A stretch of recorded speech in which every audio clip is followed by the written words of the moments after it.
In Umudike, where tradition reigned supreme, the annual Masquerade Festival was the highlight of the year. The festival brimmed with color, dance, and music, but lurking beneath the celebration was a more sinister figure, Agwoma.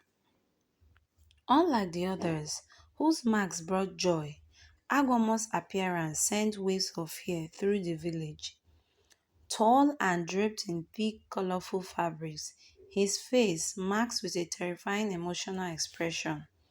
Agwama was a harbinger of punishment, believed to be the embodiment of ancestral spirit sent to enforce justice. But one Sunday morning, everything changed.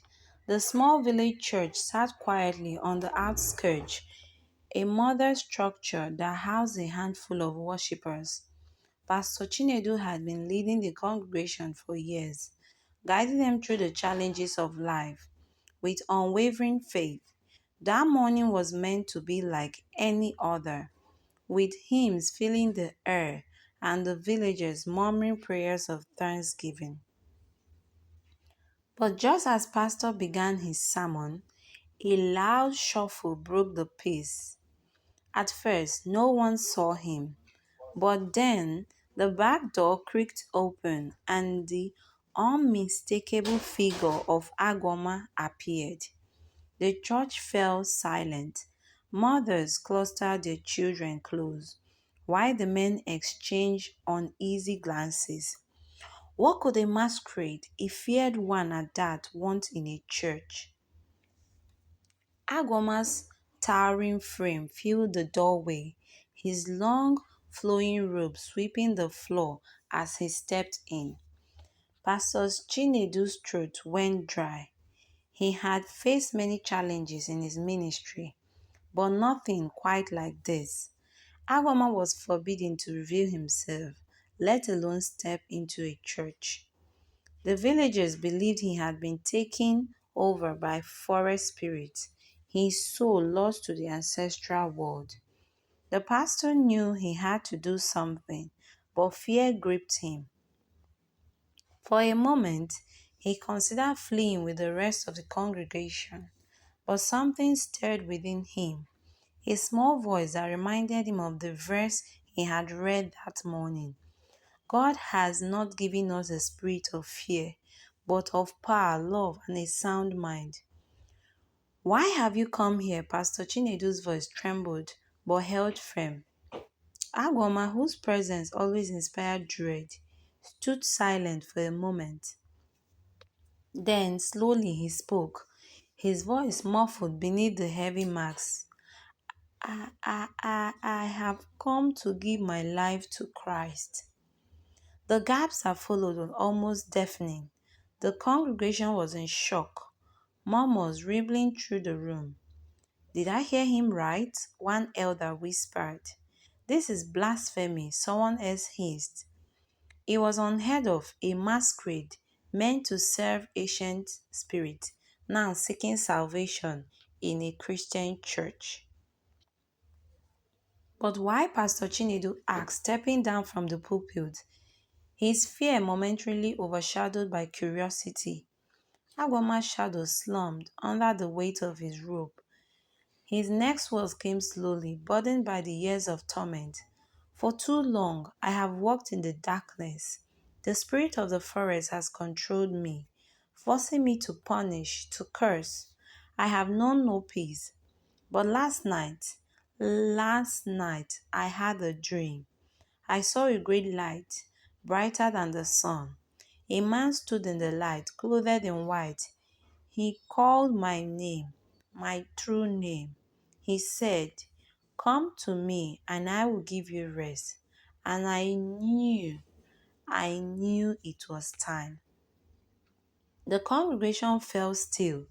Some of the villagers who had known Agoma's family for generations whispered among themselves, could this be real? Could the man beneath the mask, once a normal villager like them, be seeking forgiveness? Pastor Chinedu, now standing just a few steps away from Agoma, was silent for a long time. Then he spoke softly. The light you saw was Christ, and his call to you is real. No one is beyond his redemption, not even you. As the pastor spoke, a ripple of uncertainty passed through the crowd. Could such evil truly be forgiven? The men exchanged weary looks, but then the pastor did something unexpected. He turned to the congregation. Do you remember Saul, a man who persecuted the early church? He was a murderer, a blasphemer, but God turned him into one of the greatest apostles, Paul. No one is beyond redemption, not even Agwoma. Slowly, the murmuring quieted. One by one, people began to bow their heads, offering silent prayers. Some prayed for Agwama's soul, others for their own safety, unsure of what was about to happen. But the tension in the air seemed to ease as Pastor Chinedu stretched out his hand towards Agwama. Agwama, if you truly desire to follow Christ, then lay down your burden. And then something no one expected happened. Agwama reached out, trembling, and began to remove his mask. The air was thick with suspense as the wooden face of the masquerade was slowly lifted. Underneath the face of a man, an ordinary man, withered and worn by life, was revealed. His eyes brimmed with tears. I am sorry, he whispered, his voice choked with emotion, for all the harm I have caused. Pastor Chinedu knelt beside him, placing a hand in his shoulder. The Lord forgives those who come to him with a repentant heart. Today you are no longer Agwoma. You are now a new creation in Christ. The church erupted in prayer, the once hostile crowd now lifting their voices to the heavens. Agwoma, the feared masquerade, knelt before the cross, his soul unburdened for the first time in years. From that day forward, the man who had once terrified the village became a humble servant of the church. The masquerade festival continued, but its power over the people waned. For now, they had seen firsthand the power of redemption. Even the darkest spirit could not stand against the light of Christ. We've come to the end of this story. I hope you did enjoy it. If this is your first time of tuning in, you're highly welcome. Please don't forget to click on the subscribe button and turn on your bell button to get latest update. And please invite your friends and family to my story, Obiageli's story. For my returning subscribers,